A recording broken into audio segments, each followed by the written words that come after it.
Throughout history, countless civilizations have risen from humble beginnings to become almost unspeakably powerful. Macedonia, for example, began as a constantly besieged kingdom on the periphery of the Hellenic world, but within the lifetimes of King Philip II and his son Alexander the Great, it had conquered most of the known world from Greece to the edge of India. Rome, meanwhile, was little more than a small city-state at the mercy of its mysterious Etruscan neighbors, before conquering most of Western Europe, the Balkans, North Africa, and the Levant. One thing these prominent empires have in common is their lifespan. History's largest and most commanding empires have seldom survived beyond a few centuries before seeing themselves lose relevance, transform from within or without, or disappear altogether. Indeed, some experts have suggested that the average lifespan of a historical empire tends to sit around 250 years, which raises the possibility that America may be about to go through some pretty rough years. Naturally, the rise of an empire can come very quickly indeed, but the decline can happen just as quickly.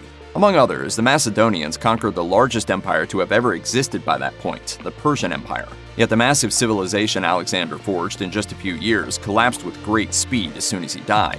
Despite the efforts of many to take over the empire in its entirety, the conflict between Alexander's generals was too great for a single victor to emerge. After more than a decade, dynasties such as Ptolemaic, Egypt, and the Seleucid Empire emerged from the shattered region.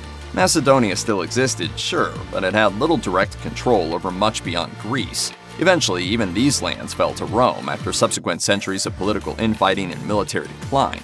Conversely, the collapse of Rome was an exceptionally slow process. Like the Macedonians, the Romans had conquered an enormous amount of territory. Unlike their spiritual predecessors, however, they managed to maintain control of their lands for centuries. Unfortunately for the Romans, the cost of expansion began to wear away the empire's foundations. A variety of factors came into play, including the thinning of military supply lines, raids and rebellions by conquered peoples, overpopulation, plagues, and even, arguably, a mini ice age. The empire's infamous divisions into halves and fourths were desperate attempts to mitigate the detriments of centralization.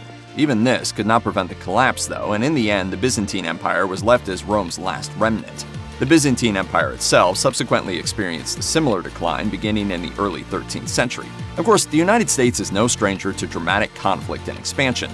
From civil war to territorial conquest to the bloody drive of manifest destiny, many similarities can be drawn between America's foundation and the old empires of the past. Even after the establishment of the lower 48 states, the U.S. overthrew the Hawaiian monarchy and enacted gunboat diplomacy upon first contact with Japan and Korea. The country's traditional territorial expansion mostly ended with the conclusion of the Spanish-American War, though intervention in regions such as Latin America remained commonplace for many years after. The President has directed United States forces to execute at 1:00 a.m. this morning pre-planned missions in Panama to protect American lives.